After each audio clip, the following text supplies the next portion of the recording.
Welcome to the weekly roundup, Division 4 time, brought to you from the Portland Hotel. I'm Wayne Knowles with Darcy. How is it? How you going? Good, mate. You? Good weekend? Yeah, not too bad, mate. 140, so that's always good. Absolutely, it's all good. Always good when winners are grinners and losers can please themselves. That's what the old man used to say. If they want to do whatever they like. They can do whatever they like. So, anyway, we'll get straight into it. Division 4, Edwardstown Oval. It was Edwardstown, 10 goals, 9-69, defeating Glenunga, 7-16-58. You know what they say, Dust? Poor kicking? Poor kicking is bad footy. Isn't it? So, 23 scoring shots to 19. They're losing by that much, so not 7-16, not good kicking for Glenunga. So 11 points, the margin there for Edwardstown. So, for Edwardstown, we had Colby Blythe with 3, Reading with 2, a few other blokes kicking singles with Ferrugia, Case, Borum, Parsons and Curtis in the best for the towns, mate. And for Glenunga? And Glenunga, look, normal the names are in there, like McMahon with 3, Prosser with 3, Wonky, just the one. Yep. Obviously he may have rucked, you just don't know where Jimmy was, yep. So that's right, exactly. His brother's still probably out as well with I think he fractured his foot. Yeah, right. Hartford, Manning, Gratz and Wonky and Abel in amongst the best players. So Glenunga there, Edwardstown. A bit of a probably speed bump, I suppose, for Glenunga, but no doubt they will sort that out and get things moving the right way. The next game at LINDBLOM Park, it was the mighty Chick Train, 12 goals 12, Kilburn 84, defeating Pooraka 7 goals 12, 54. Kilburn exactly the same, on fire at the moment. So they are. The grades we talked about. We called them a couple of weeks ago, didn't we? And we said the Chick Train is coming. So get on board, everyone, because they are starting to get some people back from injury. And I know this big Shrek's been over in Bali, sunning himself during the break. Yep. That's like someone gets married in the flu season. Just don't do that. How terrible is that? That is just don't do it. I actually got invited to 2009 when Geelong were granny.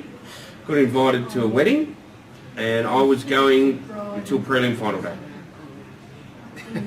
Geelong got in, not going. No. Sorry, you're stupid enough wedding. to... No, you don't. No, not happening. But anyway, for Kilburn we had Mark McCallum with 4, O'Keefe with 3, a few other blokes kicking singles with the Shrek man, best on ground Andy Graham. Yeah, good on him. Gravel Dick Sandico, Buckskin Presler and Scotty Galbraith in the best for the Chicks, mate. And for Pooraka? Yeah, Kennedy with 3, Eagle with 2, with individuals to a couple of other players there, with Eagle with the 2 goals, the best, Vander Mora, and Glenn, Russell and Soroka. So, in amongst the best for Pooraka. So disappointed for Pooraka. I mean, a club such as this in Div 4, they were the top echelon a few years ago in Div 1, and certainly in the Safford days. It's just obviously pulled back Div 4. Played off in a Div 5 granny last year, but they've had a few, change of coach. That's it. Well, I don't think they've even got a coach at the moment. I'm not sure, but Producer doesn't know. He doesn't know. No, he's not even listening. They've got a interim coach, but Dale Armstrong, I think, is the interim coach at the moment. But they are still, life's disruptive is probably the word I'm looking for. Yep. Anyway, speaking of sides that are struggling this year. Salisbury 4-7-31 went down to Eastern Park 9-11-65. Eastern Park doing just ticking boxes along the way as they come back from a misdemeanor, so you could say, and that's all they can do is continue to tick boxes and see what happens. For Eastern Park, we had McMullen with 3, Nat with 2, a few other blokes kicking singles with Feast, Cullen, Didrikson, Williamson and Smith in the best for the Demons. And for the Maggies, mate? Yeah, so all individuals, so we'll read about Fleming, McPherson, Danwell, McPherson, obviously brothers there with McPherson, Dalgich, Matthews, Hull, Kinahan and Goods in amongst the best players. So things aren't going to plan this year out at Salisbury. These guys are pretty close there in Div 4 though, so it's all close games. All close games, which is good. We've had a few blowouts in the other divs, so... but the next one though, this was a bit of a... probably not a shock for some people, but I tipped Mitcham. I'll put my hand up. I got it wrong. It was Gepps Cross, 8 goals, 17-65, defeating Mitcham 7-9-51. Thoughts? Mate, Gepps Cross, absolutely. You're all over the round. No, they are. They're up and down. You're a bit like a round. They lose the bottom sides and they beat the top sides, and they beat teams like Mitcham. So they're just not consistent enough to... 25 scoring shots to 16. They should have won by a lot more, Gepps Cross. So Vits will have the boys out in front of goals this week, having some pot shots. So for Gepps Cross, we had Clark Rantassa with 3, Smith with 2, a few other blokes kicking singles with Smith, Maniotis, Camp, Clark Rantassa and Wyatt in the best. And for Mitcham, mate. Yeah, we've got Aker with 2, Matthews also with 2, with Rodale and Canslon. Yep. Sutherland, Pride, Tucker, Pinder and Rowe in amongst the best players. So, I mean, Rams just inconsistent, but hopefully they'll be consistent. They lose the games they should win. They're correct, absolutely. You know, so...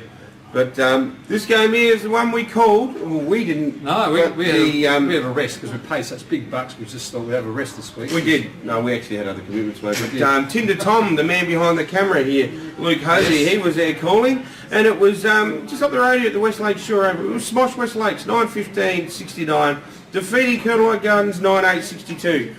I seen Brett Leonard the other week when the under-18 state side was playing at Woodville Oval, doing his other work that he does, and he just said that they just can't seem to get it together as much, but as such, sorry.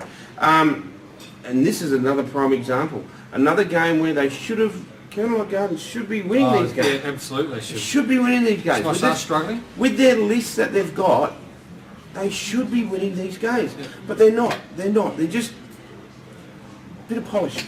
I think, is that probably that's spot on, absolutely. So you can't lose the SMOSH West Lakes and expect to then be a finals contender and lose these sort of games. It would have been a nightmare playing down there. I think the wind would have been horrid down at SMOSH West Lakes as it would be down by the beach. Well, the producer did say that his Tinder connection kept playing up all day, so it was swiping and just kept going back to Grindr. But anyway, we won't go into that. So for SMOSH, we had Hughes with 2, Williams with 2 as well. Also with Scott. The Partner brothers all kicking singles with Brown, with Thomas, Civic, Brown, Moore and Elliott in the best for the Lions. For Colonel Light, mate. Colonel Light, yeah, we've got Cornish with 3, Fleming with 2, Smith also with 2, and I'll say Bennett and Ingram. Yep. The individuals there with Richter, Dawkins, Richards, Cornish and Brigoni. Brigoni will do, mate. That sounds all right to me. So we'll have a quick look at the ladder. We will. So when this takes a long time, it does. Slow today. They're continuing there. Obviously, had a bit of a. What'd you say? Use the word the other day. Glenunga. They just had a speed hunt. A speed hunt. So they're 8-2, but still top the ladder. They're actually 2 games clear from Colonel Gardens. So actually, this very close competition with Gepps Cross. Again, they're just under the radar at the moment. So they're 5-5. Mitcham also 5-5, and so are Kilburn. Oh, gee whiz, we've got 5-5. So right from we've got. 3rd position Gepps Cross right down to SMOSH West Lakes who were 7. They're all 5-5. That's how close this competition is. Isn't it? So with one game, SMOSH could launch itself up in the 3rd spot this week. So with Pooraka, they're only 1 game behind SMOSH. They're in 8th. Eastern Park.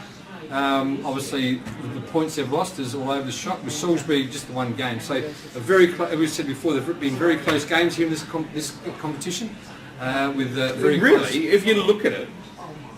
People who have horror runs, anyone from 3rd to 9th could get relegated. Absolutely, that's how close this is. Gepps Cross could have a couple of bad games. And all of a sudden they're finding themselves sitting 9th. So we see sort of upsets, but they're not really upsets because this is how close this competition is. Exactly right. So we'll move on to this week's games. The first one out at Chick Park. Kilburn taking on Salisbury. Kilburn, I reckon they're going to cement that 5th spot if they win, or 5th or 4th, because obviously they'll win quite easy out there at Kilburn. Salisbury are struggling, so Kilburn for me. Yeah, Kilburn for me as well. I think that they're just starting to get a bit of momentum. Gepps Cross taking on SMOSH West Lakes at Duncan Fraser Reserve. This is the classic example we just said. So Gepps Cross is sitting 3rd, 5-5. SMOSH West Lakes is 7, 5-5. So how easy is that competition? So it's only the percentage. So I'm only going for Gepps Cross because it's out there. I reckon SMOSH a long way to travel. Good oval Gepps Cross. Gepps Cross for me by not very much. Gepps Cross for me by probably 4 or 5, I reckon. Okay. Out at Dwight Reserve, we've got Eastern Park taking on Mitcham. Bit of a drive for the Mitcham boys. So as I said, Eastern Park out there, I think are very tough to beat out there. Mitcham, they're 4th with the 5-5, but I think Eastern Park. Eastern Park is 6-4, but with what's happened, they've dropped the 2nd. They're sitting 9th, but they're not a 9th. No, 9th position team by all means. Eastern Park for me. Yep. Okay. You agree? Yeah, absolutely. I agree? Perfect. Glenunga taking on Pooraka at Webb Oval. So Glenunga there on top, taking on Pooraka. Like Glenunga going to keep on their winning ways, I think. They'll bounce back. Yeah, they'll definitely bounce They'll back. bounce back. That's speed hump, as you said, is probably a good word to use. I think they will bounce back and absolutely. The only thing with Glenunga, they've got a few blokes that have been playing a little bit in the SANFL as a top up with the Adelaide Crows. Yeah. Crows got more injuries this week. They'll probably be playing for SANFL. So you'll probably lose McMahon.